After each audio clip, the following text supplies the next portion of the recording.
Hello बच्चों, आज हम पढ़ेंगे stereochemical aspects of nucleophilic substitution reaction.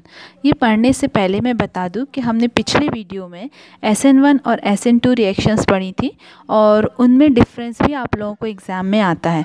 तो मैं एक बार SN1 और SN2 रिएक्शन का डिफरेंस थोड़ा सा रिवाइज़ करना चाहती हूँ।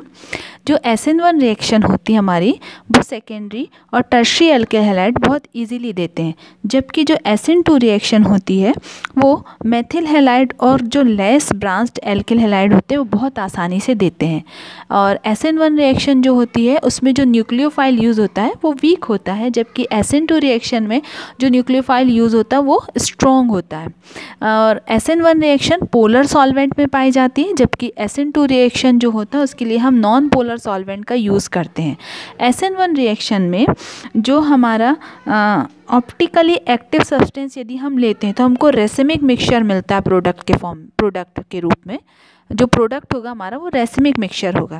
और जबकि जो SN2 रिएक्शन होती है उसमें यदि हम एक ऑप्टिकली एक्टिव यानी ध्रुवण गुणक पदार्थ लेते हैं तो हमको इन्वर्टेड प्रोडक्ट मिलता है, मतलब यहाँ पर विन्यास का प्रतिलोमन हो जाता है उत्पाद में। और SN1 रिएक्शन जो होती है वो दो स्टेप में होती है, जबकि SN2 रिएक्शन जो होती है वो 2 स्टेप में होती है। तो ये था दोनों में डिफरेंस।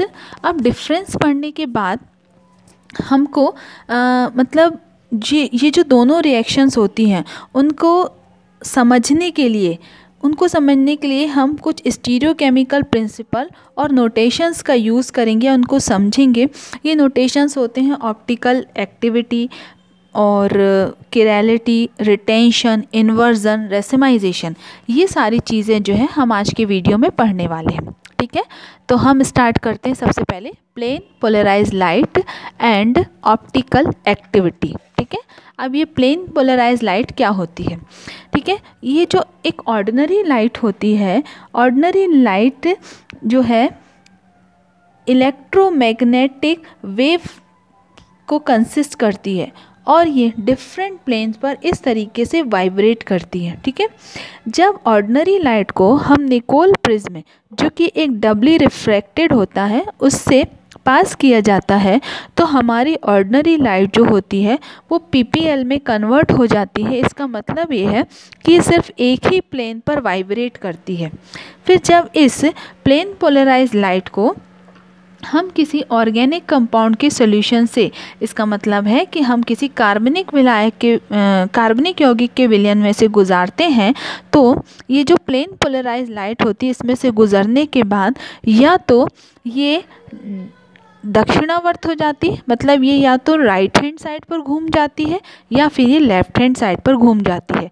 जब ये हमारा ऑर्गेनिक कंपाउंड इस PPL को दक्षिणावर्त घुमा देता है, यानी कि राइट हैंड साइड पर घुमा देता है, या इसको हम बोल सकते हैं क्लॉकवाइज घुमा देता है, तो इस सब्सटेंस को हम बोलते हैं डेक्स्ट्रो रोटेटरी, या इसके लिए हम प्लस नोटेशन यूज़ करते हैं।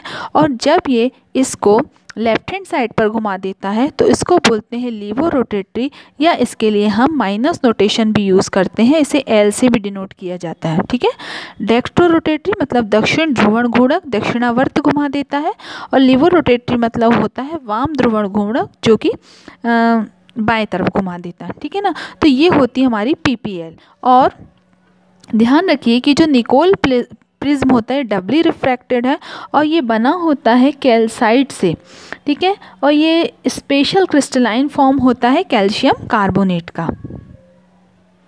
किसी भी यौगिक के ये D और L फॉर्म जो होते हैं ये कहलाते हैं ऑप्टिकल आइसोमर्स, और इस फिनोमेना को ऑप्टिकल आइसोमेरिज्म कहा जाता है।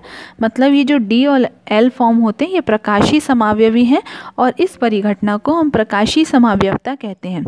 और वह एंगल जिससे PPL जो है वो रोटेट होता है, उस एंगल को हम एक इंस्ट्रूमेंट जिसे पोलरीमीटर कहा जाता है उससे मेज़र किया जाता है। तो ये थे हमारे plane polarise light and optical activity.